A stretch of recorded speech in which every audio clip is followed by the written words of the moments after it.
Saudações aos meus inscritos. Los Nicas querem sua pátria livre. Quem são Los Nicas? É o apelido que se dá aos nicaragüenses, o pessoal da ditadura da Nicarágua que foge daquele país desesperadamente. Na semana passada, o Brasil Paralelo lançou um documentário de peso sobre a ditadura da Nicarágua do comunista Daniel Ortega, amigo desse sujeito aqui, o Luiz Inácio aqui do Brasil. Então, a repressão lá, desencadeada por esse sujeito, é contra todos os seus opositores, contra a igreja, contra a imprensa, redes sociais, bem como o povo em geral. É uma ditadura demoníaca, absolutamente igual ao que está acontecendo no Brasil, se vocês prestarem atenção. Então, na Nicarágua, o confisco de bens é proibido pela Constituição, mas a Constituição não interessa. Ele já confiscou máquinas, equipamentos de jornais, revistas, televisão, apreendidos pelo governo, um patrimônio avaliado em milhões de dólares, declaradamente confiscado na mão grande, né? O Ortega, ele pode confiscar os meios de comunicação, mas não pode confiscar o jornalismo independente, esses das plataformas aí, dos blogs, né, os youtubers, que continuam do exterior a informar a população e o mundo através das plataformas digitais, denunciando os abusos de poder da ditadura. Então, esse regime da Nicarágua é uma ditadura há mais de uma década já. Começou em 2007 e foi até 2018, e aí Ortega implantou uma ditadura institucional, que fechou completamente o espaço político, né, e concentrou o poder nele mesmo, cometeu fraudes eleitorais, restringiu a democracia, engessou a democracia e adquiriu o controle total do parlamento, das Supremas Cortes, do Poder Judiciário, da Procuradoria, das polícias e das Forças Armadas. E ainda criou uma milícia para baixar o cacete no povo. Como estão querendo criar aqui na Bananolândia, né? Então, a partir dos protestos de 2018, o povo saiu à rua para se manifestar contra uma reforma da Previdência draconiana que ele queria fazer lá, que acabou fazendo, e a ditadura institucional se tornou então uma ditadura de fato sangrenta, que matou 350 pessoas na época e desencadeou uma repressão que levou à prisão mais de 1.200 pessoas, forçou o exílio de centenas de milhares e passou a perseguir bispos, padres, freiras da Igreja Católica e assim por diante, né? E nas eleições de 7 de novembro de 2021, a ditadura terminou de fechar o espaço político, anulando a oposição e prendendo os 7 candidatos da oposição que concorriam com ele e colocou na ilegalidade os partidos. Então só ficou ele, o partido único do ditador. Então ele concorreu à eleição com ele mesmo. Viu que coisa mais democrática? Concorreu com ele mesmo sozinho, daí claro, ele ganhou, né? Se ele tivesse um voto, ele ganharia. Porque a Nicarágua é um paizinho pequeno, maior que o estado de Santa Catarina, tem 6 milhões e pouco de habitantes. Então, fazendo isso uma comparação com um país grande, é o absurdo dos absurdos, né? Então, em setembro de 2021, ele impôs o estado policial, decretou o estado de emergência e simplesmente suspendeu os direitos constitucionais, criminalizou os direitos constitucionais e a liberdade de reunião, liberdade de expressão, liberdade de imprensa e pronto. Embora o resultado da eleição indicasse que Ortega teve uma vitória de mais de 70% dos votos, houve uma abstenção de 81%. Quer dizer que a maioria da população nem foi votar. Então, uma pesquisa eleitoral paralela, feita por uma empresa contratada, uma empresa de pesquisa que faz pesquisa por telefone, indicou que o resultado do nível de apoio dele foi menos de 20%. Isso quer dizer que menos de 20% dos eleitores, que são a gente dele, né, apoiava ele, dessa farsa eleitoral. E, claro, a partir de então houve a radicalização do regime.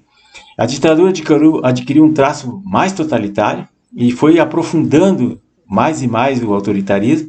E hoje na Nicarágua tem 200 presos políticos, todos já foram condenados, apenas que variam entre 8 e 13 anos, em simulacros de julgamento, feitos na própria prisão. Que nem aqui no Brasil, vão lá no campo de concentração e vai um juiz lá e nem precisa ir lá, ele manda o secretário, esse aqui é 20 anos, esse aqui é 10 anos, esse aqui é 5 anos, pronto. Foram canceladas 1.400 ONGs, né, que entre elas associações de beneficência, de promoção a direitos democráticos, saúde, educação. Foi radicalizada a perseguição contra a imprensa independente, que são os youtubers, jornalistas de blog, E hoje há no país 120 jornalistas que estão exilados. Estão nos Estados Unidos, no México, em tudo que é lugar, até no Brasil.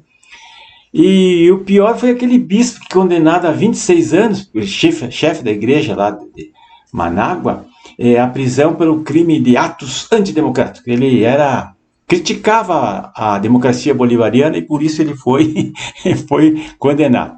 Então Ortega, ele foi um líder do movimento sandinista que lutou contra a ditadura do Anastácio Somoza e depois ele se tornou um ditador muito pior do que aquela que ele combateu. E nos protestos de 2018, a palavra de ordem do povo era Ortega e Somoza são a mesma coisa. E a população vê o Ortega como uma ditadura dinástica, porque ele e a mulher dele, que são presidente e vice-presidente vitalício. Como era na ditadura do Somoza, lá que era só a família, era o irmão, o filho, o pai, o cunhado, tudo era o mandatário. Como é na Coreia do Norte lá, a dinastia Kim Jong-un, toda a família é de pai para filho como se fosse um reinado. Tudo falando em defesa da democracia bolivariana. Então Daniel Ortega, ele é um stalinista que imita a liderança individualizada e absoluta do Fidel Castro, que foi seu mentor, né? E representou em Cuba, durante 60 anos, aquela ditadura da ilha-prisão lá. Então, meus amigos, nós não podemos esquecer com isso tudo que 916 pessoas ainda se encontram presas aqui no Brasil, na Papuda, e na penitenciária Colmeia, que é a penitenciária feminina. As prisões extremamente questionáveis, muitas delas, se não a maioria, são coisas injustas, ilegais, absurdas, ocasionadas somente por perseguição política. Aí eu pergunto, cadê a CPI? Né? Isso aí tudo é prisão ideológica, é perseguição política. Cadê a CPI? Cadê os inquéritos? Cadê a justiça do Brasil? E para terminar, meus amigos, para terminar a indignação, o presidente Luiz Inácio, né, usou o encontro que ele teve a semana passada com Joe Biden nos Estados Unidos para falar mal do governo Jair Bolsonaro. Ficou o tempo todo falando mal do governo e querendo criar um movimento lá que obrigasse os países, os empresários, a cumprir determinações, decisões de órgãos globais aí, combate climática, coisas absurdas que são contra a nossa Constituição, contra a nossa soberania nacional. E alegou que o Brasil ficou 4 anos marginalizado, tínhamos um presidente que não gostava de relações com nenhum país, segundo ele, o mundo começava e terminava com as fake news do Bolsonaro, e falou mal do Bolsonaro o tempo todo. Acusou o Bolsonaro de isolar o Brasil do mundo, e depois da entrevista ele falou com a CNN e disse que Bolsonaro não tem nenhuma chance de voltar ao governo, e claro, com essas urnas aí não volta mesmo, né? E em tom de ameaça ainda avacalhou com as Forças Armadas, chutou as Forças Armadas, aqueles melancia puxa-saco dele, e disse que elas não vão participar mais de processo político. Elas vão para o quartel e vão pintar meio fio, vacinar cachorro, e matar mosquito e pronto. E depois de toda essa lorota aí, enquanto a ministra Marina Silva deu uma entrevista e disse que após o retorno do PT, esse partido maravilhoso no governo, o desmatamento da Amazônia já caiu 60%. Da onde que ela tirou essa estatística? Qual é a fonte? Como é que ela vai provar uma asneira, uma narrativa dessa natureza? Mas é assim que o PT age, né? Então o petista pediu o apoio do Biden, né, dizendo que é preciso estabelecer uma nova governança mundial mais forte, que o povo obedeça. Isso aí não é ditadura, pessoal. Desculpe, eu não sei, mas de repente isso aí é ditadura, né? Então tá, pessoal, para terminar, então, eu peço a todos que se inscrevam no meu canal, César Ramos Extra Vox. Muito obrigado por quem já se inscreveu. Faltam apenas 9 pessoas para a gente chegar no K. Aí já as coisas mudam de figura, a gente pode ter mais oportunidade de apresentar alguma coisa melhor, um conteúdo melhor. Então, e deixo aqui um livro maravilhoso para vocês, esse livro aqui, ó, Assassinato e Reputações, do delegado Romeu Tuma Júnior. Ele está em PDF grátis. Vocês podem procurar no Google, vocês vão achar. Esse livro é maravilhoso. Aqui ele fala todas as verdades sobre o Carniça e ele nunca processou esse delegado. O delegado trabalhou no governo do PT e ele sabe de coisas que até Deus duvida. E ele conta todas as falcatruas do Lula aqui, mas só que o Lula nunca processou ele. é sinal que ele tem prosa e que é verdade. Então, não deixem de ver esse livro, está de graça na internet, aproveitem. E vejam também um filme que eu vou colocar para vocês, mostrando o que é a imprensa e a política, a corrupção dos consórcios de mídia com os ditadores. A Ditadura Perfeita, está aí no link, eu vou deixar aqui na descrição, vocês podem entrar ali e ver um filme.